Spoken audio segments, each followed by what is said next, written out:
দিয়া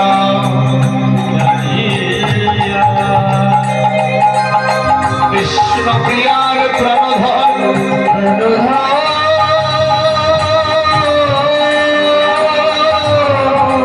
অনাথের রাত প্রকৃতির বাদন প্রকৃতি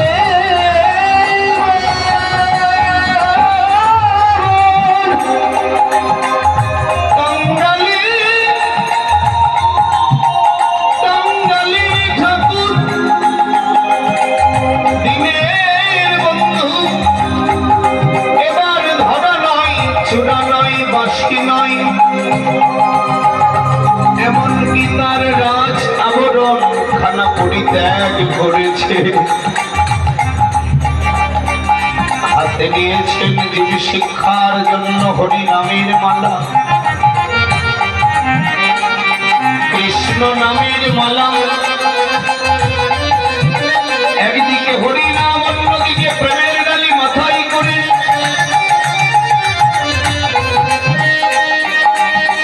আমার মতো বাবাচ্ছন্ন কলিহত কামন্ধ অত্যাচারী দুরাচারী ব্যভিচারী সংসার বদ্ধ ঘুমন্ত জীবীকে উদ্ধার করবে বলে ভগবান ভগবানত্ব বিলাই দিয়ে হরি নাম প্রেমের ডালিটা মাথায় করে অনার প্রীতম চড়িয়েছিলাম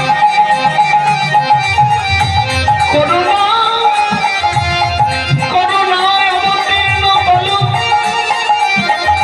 সমান প্রীতম উন্নত উজ্জ্বল সংসার ভক্তিশ্রম হরিপুরত সুন্দর দিদি কদম্ব সন্নিপীতম সদা হৃদস্কন্দর স্থূলতমর্ষ চিরনন্দন রাধা কৃষ্ণের প্রণয় বিকৃতি আল্লাহাদিনী শক্তির স্মদ একত্মা গুবি ভবিপুরা দেবদম ভগত চৈতন্যকং প্রকটম মধুরম রাধা ভাবদুক সবলিতম নৈমি কৃষ্ণ স্বরূপম চেতোদর গুণমর্জনম ভব মহাদেবগ্নি নিত্যপানম শ্রেয়কৈরব চন্দ্রিকা বেতারণম বিদ্যাবোধ জীবনম आनंदं मूर्तिवर्धनं प्रतिपदं वन्नामृतस्वादनं सर्वात्मस्नाभनं परं विजयते श्रीकृष्ण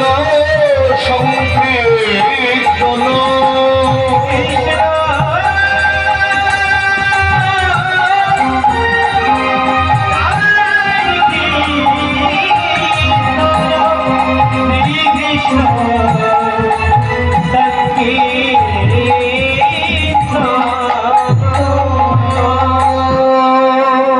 ছিল ব্রজের কানাই নদিয়ায় এসে হলো নিমায় ব্রজেন্দ্র নন্দন যে শচীসুত হলো সে যেই কৃষ্ণ সেই গৌ অনন্ত অনন্ত কোটি বিশ্ব ব্রহ্মাণ্ডের যিনি মালিক স্বর্গমর্ত পাতালের যিনি সৃষ্টিকর্তা যিনি ব্রহ্মা বিষ্ণু মহেশ্বরের সৃষ্টিকর্তা যিনি অনন্ত কোটি জীব জগতের সৃষ্টিকর্তা তিনি হলেন পরমেশ্বর ভগবান শ্রীকৃষ্ণ।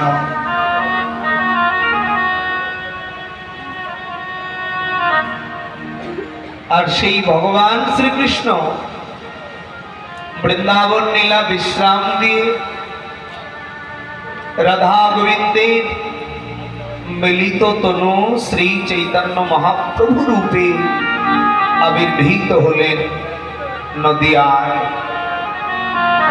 কলিজীবের পাবন অবতার, কলিযুগ ধর্ম অবতার, কলিযুগ ধর্ম পিতা শ্রী চৈতন্য মহাপ্রভু।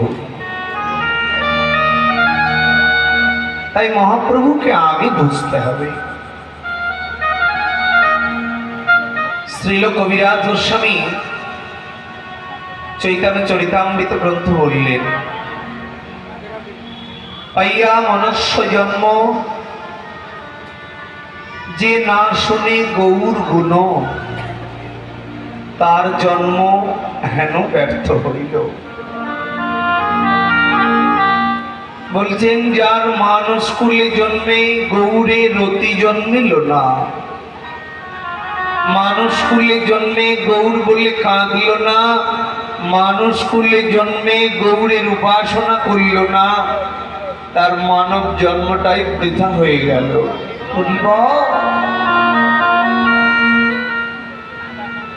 পাইয়া অমৃতের ধুনি পিয়ে বিষ গর্ত পানি জন্মিয়াছে কেন নাহি মইল। বলছেন যারা গৌরের যুগে জন্মিল, যারা হরি নামের যুগে জন্মিল, যারা শুধু হরিনাম প্রেমযুক্ত হৃদয়ে করলে ভগবানের চরণ পেল, আহা ও মানুষ, সত্য যুগের মানুষ এক জায়গায় 20,000, 30,000, 40,000 বছর ধরে ধ্যান তপস্যা করে ভগবানকে লাভ করতে পারেনি। ত্রেতা যুগের মানুষ লক্ষ লক্ষ টাকা দিয়ে যাগযজ্ঞ করে ভগবানকে পায়নি। দাপরের মানুষ কোটি কোটি টাকা দিয়ে পূজা অর্চনা করে ভগবানকে পাওয়ার আকাঙ্ক্ষা জেগেছে তাদের। কিন্তু কলিযুগে ধর্মপিতা শ্রী চৈতন্য মহাপ্রভু এত কষ্ট বাদ দিলেন, কলিযুগে শুধু হরির নাম দিয়ে ভগবানের চরণ প্রাপ্তি করালেন। যে চরণে যাওয়ার জন্য আজও কাঁদছে অনেক দেবতা, দেবতারা যেদিন জানতে পারলেন কলিযুগে শুধু হরি নাম দিয়ে ভগবানের চরণ পাবে, দেবতারা গোবিন্দ চরণে কেঁদে বলেছিলেন, প্রভু আমাদেরকে আপনি স্বর্গে রাখলেন। দেবতারা কিন্তু স্বর্গে থাকে মা, স্বর্গের পরে বৈকুণ্ঠ, তারপরে গোলক যেখানে ভগবান আছেন। তাহলে স্বর্গের অনেক ঊর্ধ্বে ভগবান আছেন।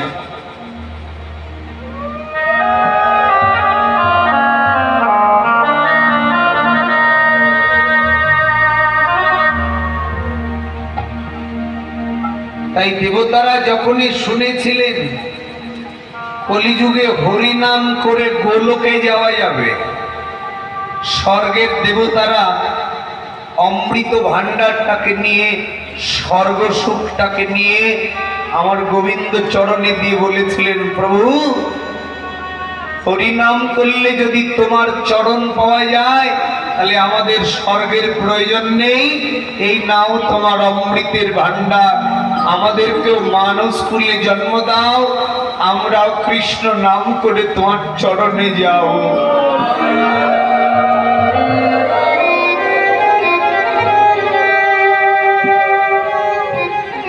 এই জন্য কলিযুগে অনেক দেবতা, কলিযুগে অনেক দেবতা মানুষ কুলে জন্মেছে।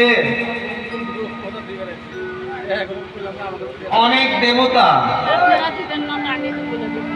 যেমন দেবাদিদেব মহাদেব, বাবা ভোলানাথ আর ভোলানাথ নেই, বৈষ্ণব, বৈষ্ণবের চূড়ামণি, কলির প্রথম সন্ধ্যায় মহাপ্রভুরও অনেক আগে হরিনামের ডালি মাথায় করে অদ্বৈত আচার্য রূপে তিনি পৃথিবীতে আসলেন। বাবা ভোলানাথ আর ভোলানাথ নেই, যে শিবের মাথায় তোমরা জল ঢালছো সেই শিব হরিনাম করার জন্য অদ্বৈত রূপে আসলেন, আর পৃথিবীর কলির মূর্খ মানুষ এখনো শিবের উপাসনা করছে। মূর্খ তুমি, অজ্ঞান তুমি। কৃষ্ণকে বাদ দিয়ে, হরিনাম বাদ দিয়ে এখনো দেব উপাসনা করছো তুমি, জেনে নিও তোমার হৃদয়ে অনেক পাপ আছে। চৈতন্য চরিতামৃতে বললেন, কৃষ্ণ নামে জানা না হয় প্রেমের অঙ্কুর, নিশ্চয় জানিবে সেই দেহে পাপ আছে প্রচুর।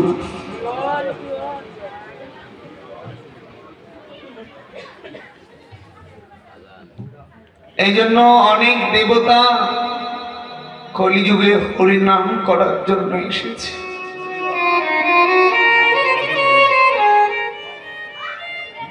কিন্তু আমার দুর্দৈব জন, আমার তো হরিনামে প্রেম জন্মিল না। আমার বদন দ্বারা তো কৃষ্ণ নাম হলো না, নষ্ট হয়ে গেল, বৃথা হয়ে গেল এই জীবন।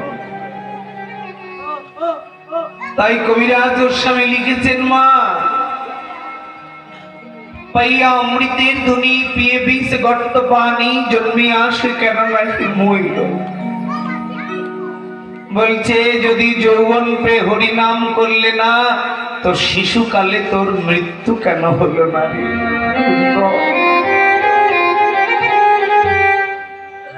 শিশুকালে মৃত্যুর কথা কেন বলেছে বাবা জানেন? শাস্ত্রকার বললেন, যদি কোনো বাচ্চা শিশু গর্ভে কিংবা 10 বছরের নিচে কোনো শিশু মরে যায়, ওরা নিষ্পাপ শিশু, এই জন্য ওরা মরলেই ভগবানের চরণে চলে যায়।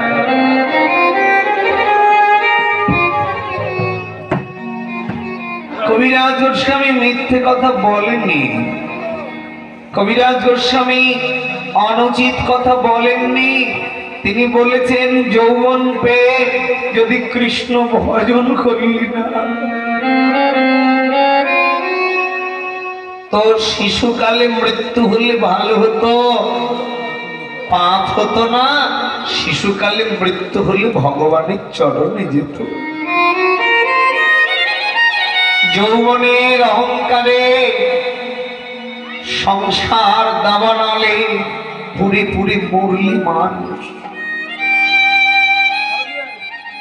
সংসারটাকে সুখের জায়গা মনে করলে মহাপ্রভু ডাকছেন, ওরে অবুঝ মন কেন অকারণ গুয়াইছ দিবারাতি, সুজনে তেজিয়া পূজনের লইয়া কুরবে রয়েছ মাতি।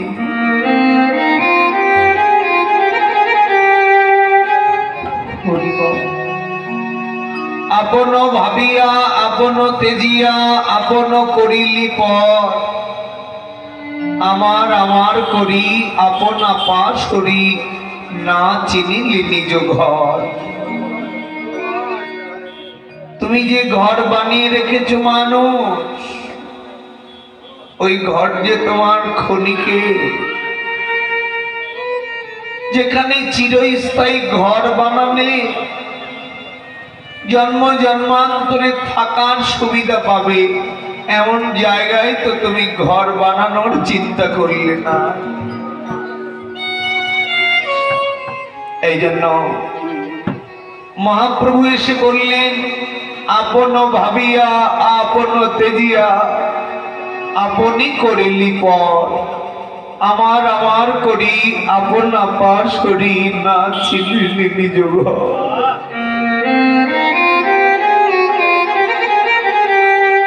পুত্র পরিবারও কেউ কি তোমারও, তবুও তুমি তাদেরই তরে।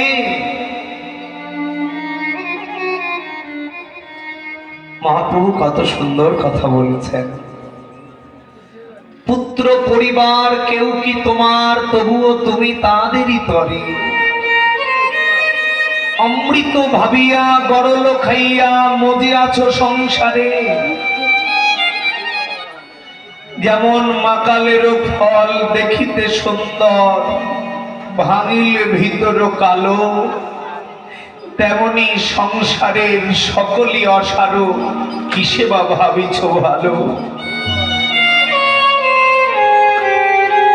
সংসারের সার আমার গৌর সুন্দর, একবার তার চরণে করো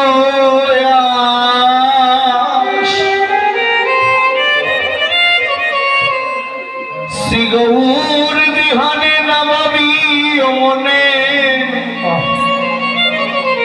কহই গুরু শ্যাম কিশোর দাস। সংসার করো মানুষ, কিন্তু কৃষ্ণকে ভুলে নয়, গৌরকে ভুলে নয়।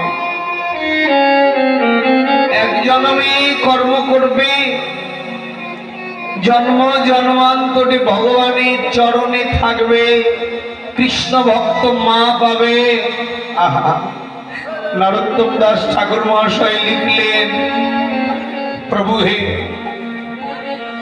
মানুষ কুলে জন্মে মানুষের আচরণ হইল না, তাই পরের জন্মে যদি কোনো পশু কুলে জন্ম দাও, তবুও যেন বৈষ্ণবের দ্বারের কুকুর করে জন্ম দিও।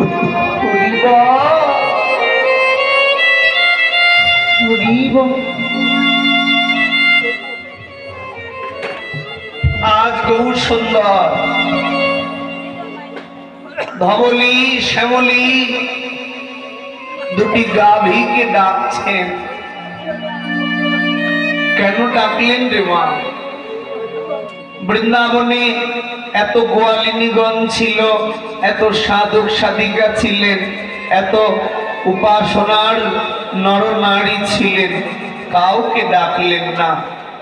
মহাপ্রভু বৃন্দাবনের কথা মনে করে দুটি গাভীর নাম ধরে ডাকছেন, ধবলি। নিশ্চয় কোনো কর্ম করে রেখেছিলেন তারা। ভগবান বলছে, কেউ যদি এক জন্মে আমার কর্ম করে না, তার জন্ম যদি জঙ্গলেও হয়, তবু কোনো বৈষ্ণব দিয়ে উদ্ধার করে নিয়ে আসবো।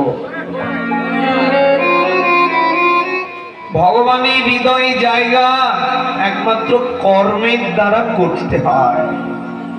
করি পাওয়ার নাম কৃপা, কর্ম না করলে কৃপা হয় না রে বাপ। ধবলি শ্যামলী কি করেছিল কর্ম?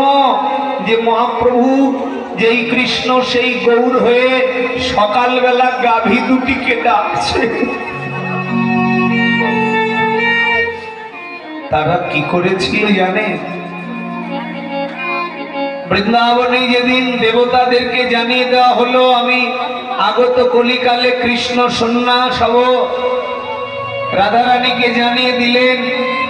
শ্রীদাম সুদামকে যেদিন জাপট গ্রামে এসে গাভী বৎস আলাদা করে বলছিলেন, কানাই চলে যা, আর দেখা হবে না। এমন সময় কৃষ্ণের সঙ্গে থাকা দুটি গাভী থমকে দাঁড়িয়েলেন। ধবলি শ্যামলী থমকে দাঁড়ালেন, অঝোর নয়নে নয়নে জল বিসর্জন দিচ্ছেন। শ্রীদামেরা শ্রীদাম সুদাম গোবিন্দ চরণে